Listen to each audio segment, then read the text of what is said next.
Nosotros acá en la iglesia, de las cosas que decimos y que hablamos, y cuando uno está predicándole a alguna persona que ha sido católica toda su vida y que ha dedicado su fe al catolicismo, siempre le hablamos y siempre le decimos: pero es que mira, tú tienes que hablar con Dios como quien tiene una conversación con su Padre. Es una conversación con una persona. No uses vanas repeticiones. Mira, la Biblia dice aquí que cuando ores hables así, pero que no repitas esto una y otra vez, porque ese no es el punto de orar, ese no es el punto de comunicarnos con Dios, el repetir una cosa una y otra y otra y otra vez.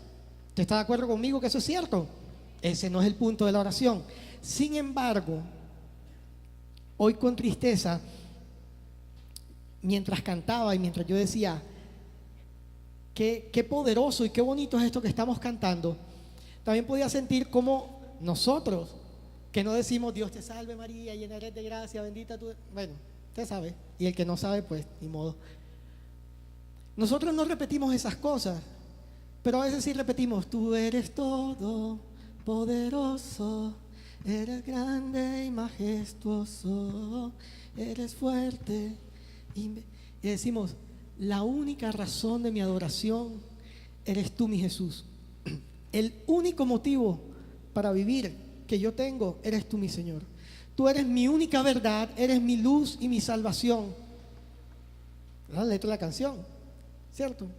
Pero muchas veces la cantamos, la repetimos y repetimos lo mismo una y otra vez. Y Samuel está por allá con su guitarra, y una vez más, ya. Y estamos usando vanas repeticiones, solo que no en forma de rezos, las usamos en forma de canciones. Yo creo que esto nos sucede y esto nos ocurre cuando tenemos una imagen distorsionada de Dios, y sobre esto quiero hablar en esta mañana. Yo soy bastante malo para ponerle títulos a las cosas. A veces me sale una buena cuando hay campamentos y se me ocurre algo, pero eso es de Dios, eso no es mío. Así que hoy quiero enseñarle bajo el título El tamaño de nuestro Dios. Nosotros nos hemos aprendido a conformar con un Dios que es superior a nosotros, pero no tan superior, con un Dios que es más poderoso que nosotros, con un Dios que es más inteligente que nosotros, pero no tanto como para que nos sintamos incómodos, no tanto como para que, es que no, yo tengo que entender, pues el Señor dio a Jesús, esa es su revelación, eso es lo que el Señor ha hablado, entonces yo tengo que entender esto y tengo que conformarme con esto, y se nos olvida cuánto más grande es Dios que nosotros. Eso nos hace sentir seguros, nos hace sentir bien. Pues sí, Dios es grande, Dios tiene el control de todas las cosas, pero yo tengo el control de la mayoría en mi vida. Yo voy a mi trabajo, produzco cierta cantidad de dinero, con eso pago el arriendo, pago los servicios, pago la comida. Si me queda alguito, voy, salgo con mi familia, vamos a divertirnos, vamos a cine, vamos a pasear, vamos a qué sé yo. Y nos conformamos con saber que bueno, Dios está en el cielo, hace muchas cosas, pero yo estoy en control de esto. Está bien, puedo vivir bien porque tengo un buen trabajo, porque no me hace falta nada, gracias a Dios que no me hace falta nada, pero está en mis manos.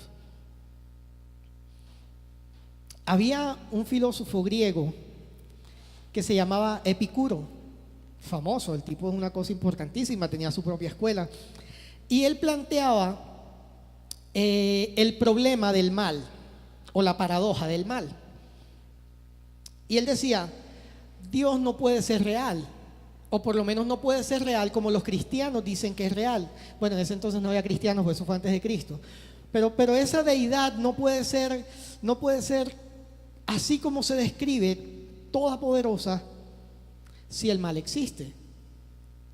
Él decía: si Dios es amor, si Dios es un Padre amoroso y Dios es todopoderoso, entonces como Él ama su creación y tiene el poder para hacerlo, el mal no debería existir, tendría que ser destruido. Así que o Dios es todopoderoso, puede hacer todas las cosas, pero no nos ama tanto y nos deja sufrir el mal, o Dios nos ama muchísimo, pero no tiene el poder para destruir el mal. Y eso era lo que él planteaba. Así que él decía, jaque mate cristianos o cualquier que crea en Dios, porque Dios no es como ustedes creen. Pero hay una variable que Epicuro no considera, hay algo que él no tiene en cuenta. Y la Biblia dice que es que los caminos de Dios son mucho más altos que nuestros caminos y sus pensamientos son más excelentes que nuestros pensamientos. Nosotros estamos acostumbrados o muchas veces pensamos en un Dios que es un poco superior a nosotros, pero en realidad es que Dios es muy superior a nosotros, es infinitamente superior a nosotros. Y le pongo esta ilustración. Hay un pastor en Estados Unidos al que me gusta escuchar, que se llama James David Girard, casi me muerdo la lengua. Y este hombre hablaba, decía, bueno, yo voy al gimnasio, me monto en una bicicleta de esas estáticas y comienzo a pedalear. Y uno mira, ¿no? Ahí mide las pulsaciones, mide el ritmo cardíaco, pues, la respiración, no sé qué y tal. Y en una parte mide la cantidad de vatios que produce. 350 vatios, dándole con todo mi poder, con todas mis fuerzas. Y decía, ahora pensemos en el poder de Dios. Dios dice, hágase la luz.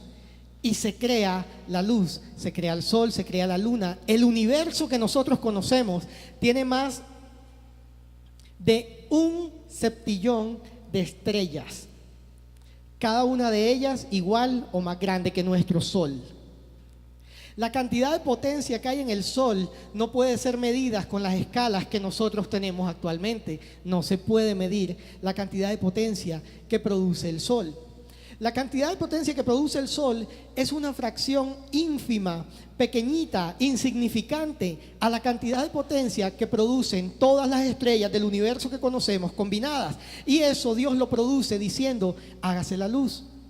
Y este predicador decía, con los 350 vatios que yo saqué de esa bicicleta, puedo encender un refrigerador pequeño más o menos por 2 minutos. Ese es todo mi poder, pero todo el poder de Dios produce todo el universo que usted y yo conocemos y el que desconocemos también. Así es la diferencia entre el poder de Dios y el poder de nosotros. ¿Me está siguiendo? Ahora, si así de grande es el poder de Dios en comparación al poder de nosotros, imagine cuán grande es la sabiduría de Dios comparada con la de nosotros. Imagina el entendimiento que tiene Dios de todas las cosas, de cómo funciona el mundo, de cómo funciona el universo, de por qué existe el mal, comparado con el entendimiento que tenemos nosotros. Quizás usted y yo nos hemos preguntado muchas veces, pero es cierto, ¿por qué Dios no elimina el mal? Y me ponía a buscar este tipo de situaciones en la Biblia y era muy chistoso, era muy cómico. Juan el Bautista, Jesús dijo de Juan el Bautista, entre los nacidos de mujer, no hay ningún profeta que sea más grande que Juan el Bautista. Eso dijo Jesús. Pero luego Jesús está predicando, está enseñando, está haciendo cosas. Y llegan los discípulos de Juan el Bautista y le dicen, Jesús, es que Juan quiere saber si tú eres el Mesías que había de venir o si estamos esperando a otro. El profeta más grande de todos los nacidos de mujer. ¿Quién es Isaías? ¿Quién es Jeremías? Juan el Bautista es más grande. Pero Juan mandó a preguntar con sus discípulos, Señor, si es verdad que eres tú o estamos esperando a otro. Es que estamos como confundidos, porque lo que estaban viendo no encajaba con lo que ellos estaban esperando. La resurrección de Jesús, Mateo 28, Jesús va al cielo, va a subir al cielo, está hablando con los discípulos, les da la gran comisión y dice, si no estoy mal es el versículo 17, dice, unos lo adoraban, pero otros dudaban. Está Jesús resucitado al frente de ellos allí, las llagas, todo, ya está para irse, está para despegar. Y todavía habían algunos que dudaban. Uno dice, incrédulos, ¿qué les pasa? ¿Cómo no creían? ¿Cómo no? Habían muchas preguntas sin resolver. Hay muchas preguntas que no tienen respuesta. Si Jesús era el Mesías, ¿por qué se iba a ir? ¿Por qué se iba a ir ahora al cielo cuando los romanos todavía estaban allí, cuando el pueblo todavía estaba oprimido, cuando el reino de Israel no había sido restaurado? Faltaba tanto por hacer. Y Jesús dice: adiós, muchachos, compañeros de mi vida. Y se va, dejándolos quizás con más preguntas que respuestas. Ahora, en el entendimiento de Dios y en el plan de Dios y en cómo Dios funciona, esto tiene todo el sentido del mundo. Pero para sus discípulos no tenía nada de sentido que Jesús se fuera. Para los discípulos no tenía nada de sentido lo que estaba pasando. Y es en ese momento en el que nosotros necesitamos entender que hay cosas que Dios va a hacer en nuestra vida, que hay cosas que Dios va a hacer en nuestra realidad, hay cosas que Dios va a hacer en nuestra situación que nosotros no vamos a entender, pero que su sabiduría excede a la nuestra y que Él es quien realmente está en control y quien realmente sabe qué es lo mejor para cada uno de nosotros.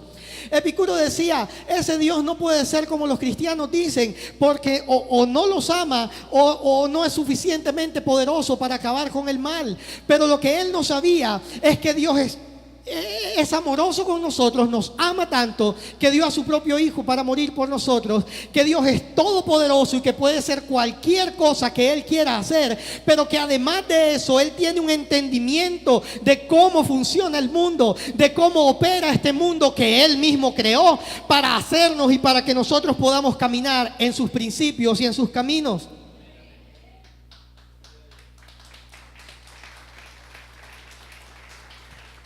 Hay sufrimiento que no vamos a entender, hay dificultades que no vamos a entender. ¿Por qué será que estoy pasando por esto?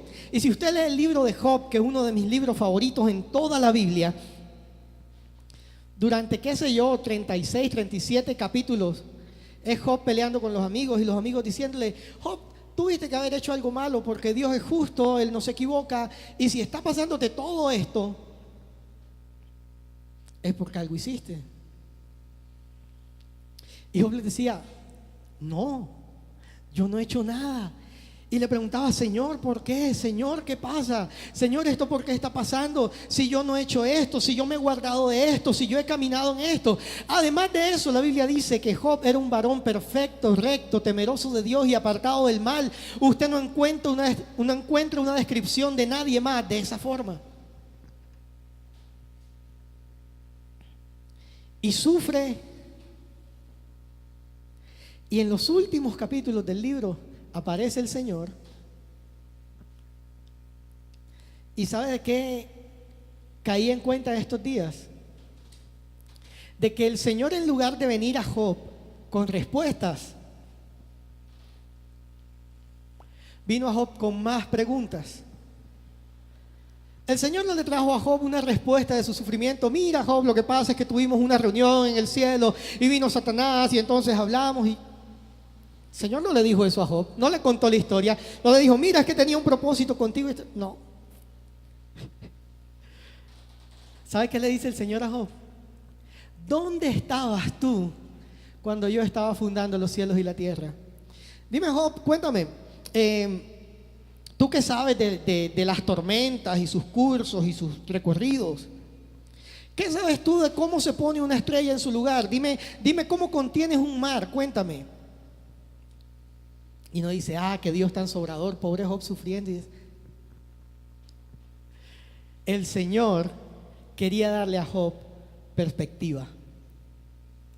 Ten en cuenta quién es el que está en control. Ten en cuenta quién es el que está haciendo las cosas. Ten en cuenta quién es el que está guiando el curso de este universo. Hay una historia que a mí me gusta mucho y es la historia de Lea, Génesis capítulo 29. Ese triángulo amoroso que yo no entiendo mucho, pero que pasó. Y entonces Jacob trabaja por 7 años porque se quiere casar con Rebeca. ¿Sí es Rebeca? No, Rebeca es la de Isaac, ya me olvidó el nombre. Raquel, era Raquel. Rebeca era la mamá. Trabaja 7 años. Ahora, por favor, ayúdeme y vaya hasta allá, ¿no? Eso no es como aquí en la casa, que usted prende la luz de la cocina y si está en la sala pues se ve la penumbra. Eso era tiendas, no había energía eléctrica, una que otra estrella. Si la luna estaba llena, se veía de noche. Si la luna no estaba llena, no se veía. Yo alguna vez pasé vacaciones con mis primos en la Sierra Nevada de Santa Marta. Fue muy chévere. En las noches nos quedábamos afuera hasta que aguantábamos el frío, mirando las estrellas y buscándole formas a las nubes y haciendo cualquier cantidad de tonterías que hacen los niños, siendo niños. Luego, cuando entrábamos ya a dormir, dormíamos todos los primos en un cuarto. Éramos como 12, 13 en un cuarto, tirados en colchonetas y de todo. Y nos reíamos mucho porque, no le miento, en serio que no le miento, era exactamente igual cerrar los ojos que abrirlos. Era lo mismo, no había diferencia alguna. Uno cerraba los ojos y abría los ojos y se reía como un bobo. No veo. Éramos súper tontos. Era exactamente igual cerrar los ojos que abrirlos. Yo me imagino que algo así eran los tiempos de Jacob. Así que Jacob se casa, le entregan a su mujer, él va, está con ella, me imagino que entre aromas, velos, cosas. Pasaron su noche de bodas. Al día siguiente, cuando Jacob se levanta, ¡ah! ¿Qué? ¿Qué es esto que acaba de pasar? ¿Tú qué haces aquí? Pero yo trabajé, y se va donde Labán. Mira cómo me hiciste esto. Si yo te dije, trabajé 7 años, 7 años trabajé por tu hija, porque yo te dije que quería esta y me diste a la otra. ¿Cómo es posible? Labán le dice, vamos a calmarnos. Sí, lo que pasa es que así se hacen las cosas aquí. Yo como te iba a dar la menor, sino no, primero la mayor. Qué pena. Pero mira, cumple tu semana con esta, yo te doy la otra y trabajas otros 7 añitos. Estamos a paz y salvo. Jacob quería tanto a Raquel que lo hizo. Pero yo quiero que usted piense en Lea. No sabemos si en esos 7 años Lea se enamoró de Jacob o no se enamoró de Jacob. Si se enamoró de Jacob, ella llegó a ese momento mágico de la noche de bodas ilusionada y feliz. Si no se enamoró de Jacob, estaba siendo obligada por su papá a estar con un tipo que ella no quería.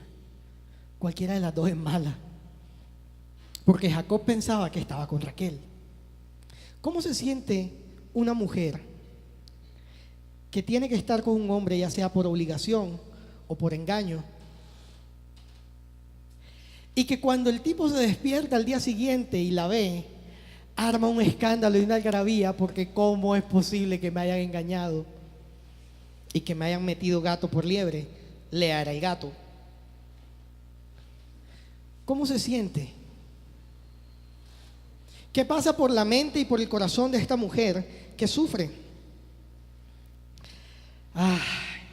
Vamos a ver un poquito de lo que pasa.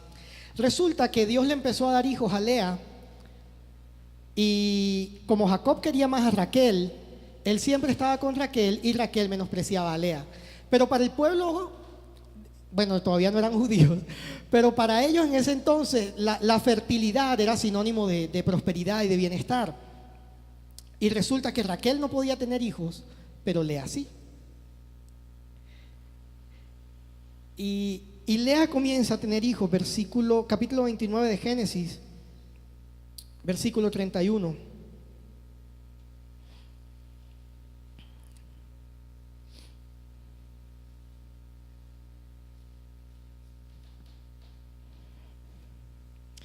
Dice, vio el Señor que Lea era aborrecida y le concedió hijos, pero Raquel era estéril.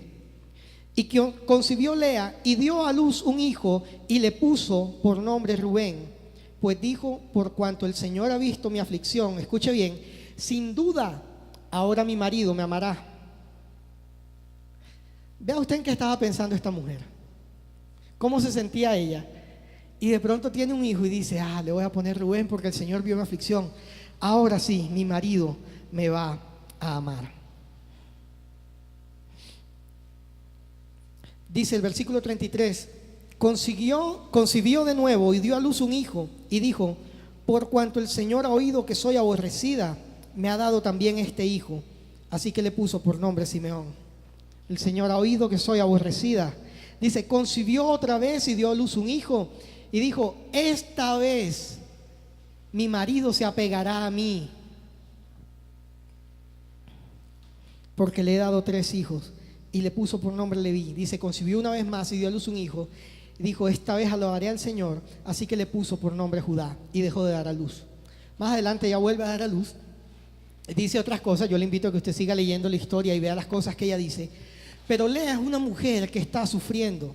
Yo no sé cuánto tiempo pasa entre que tiene un hijo y luego tiene el otro y luego tiene el otro, pero durante todo ese tiempo ella está diciendo, ahora sí mi marido me va a amar porque le di un hijo. Ahora sí el Señor se ha acordado de mí que soy aborrecida. Ahora sí mi marido se va a pegar a mí porque ya le he dado 3 hijos. Está sufriendo, está sintiéndose mal porque Jacob ama a Raquel y ella está allí despreciada y olvidada. Es un tipo de sufrimiento muy duro y yo siempre le digo a los muchachos con quienes hablo y a quienes he tenido la oportunidad de aconsejar, uno suele ser buen cristiano en casi todas las situaciones. Ya los que están mayorcitos han madurado y esto no les pasa tanto, pero a nosotros los más jovencitos y a los que son más jovencitos que yo sobre todo, les pasa mucho. Uno no tiene trabajo, pero está allí firme en la iglesia, adorando, alabando al Señor, gloria a Dios, aleluya, nada puede detenerme, todo lo puedo en Cristo que me fortalece. Le va mal en la universidad, llora, patalea, se jala los cabellos, pero está allí en la iglesia orando, yo voy a orar por esto, para que esto funcione, para que esto esté bien. Cuando está en enfermedad, no, sí, estoy enfermo, me duele, estoy tosiendo, me paralizó la cara, pero no importa, yo alabo al Señor porque el Señor es bueno, su misericordia es para siempre, me puede sostener. Pero cuando lo deja la novia, cuando lo deja el novio, cuando la noviecita le salió mala y se fue con otro muchacho, o cuando el noviecito salió sin vergüenza y se fue con otra muchacha, no quiero saber nada de nadie, qué dolor. Empieza uno a escuchar Kudai.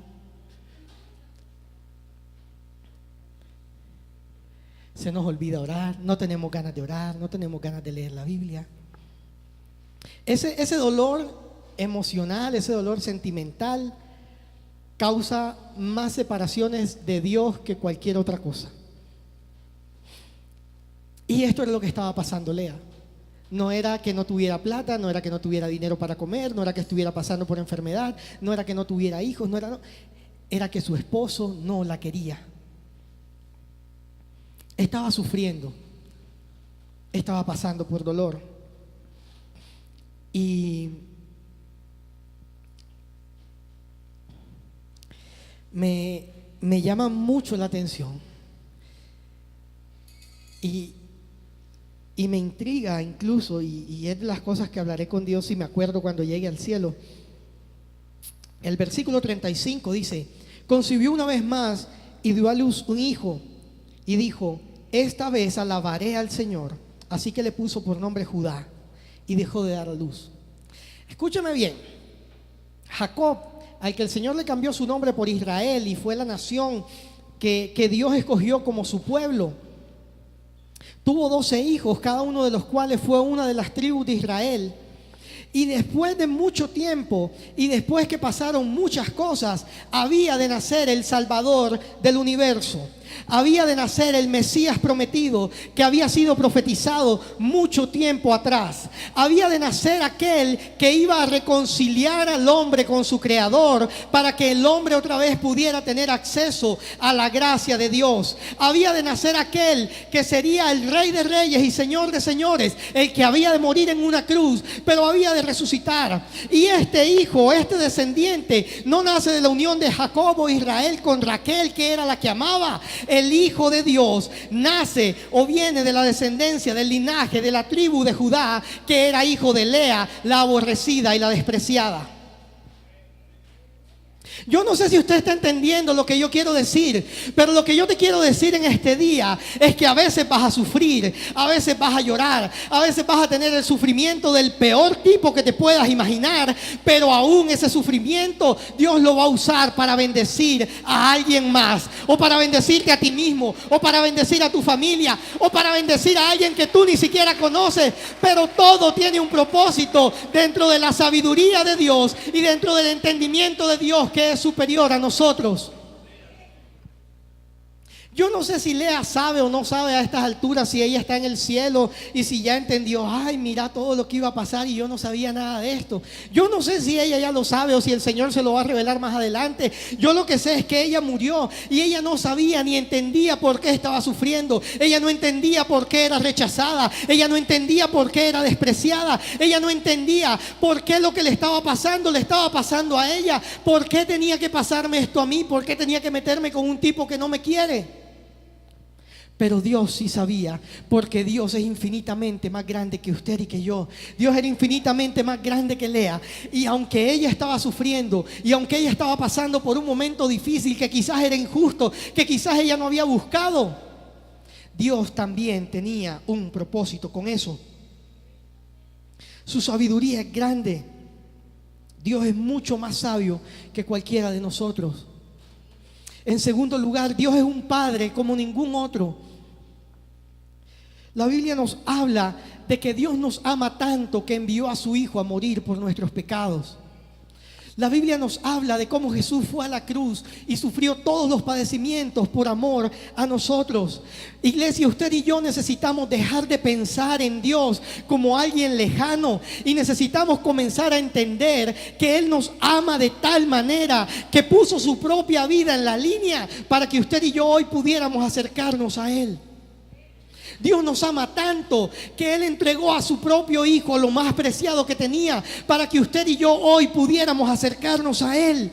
Es tiempo, iglesia, que entendamos que hay una relación con nuestro Padre que necesitamos empezar a vivir, y que no es suficiente venir a la iglesia cada domingo, que no es suficiente venir a la iglesia de vez en cuando, que no es suficiente desempolvar la Biblia una vez al mes, sino que hay que buscarle, que hay que acercarse a Él, que hay que escuchar su voz, que hay que tratar de caminar en sus caminos, que hay que tratar de hacer su voluntad. Y si usted no conoce su voluntad, entonces pregúntele y dígale: Señor, ¿cómo quieres que te sirva hoy? ¿Cómo quieres que me acerque a ti hoy?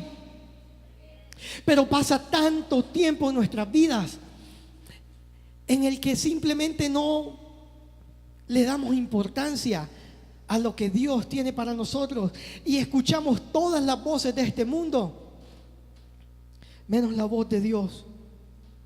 Dios es un Padre que nos ama, y eso tiene que estar en nuestra mente. Todo lo que nos pase, todo lo que nos ocurra, todo lo que suceda con nuestras vidas tiene que pasar por ese filtro de que Dios me ama. Dios no quiere destruirte, Dios no quiere que te mueras, Dios no quiere que te pasen cosas malas.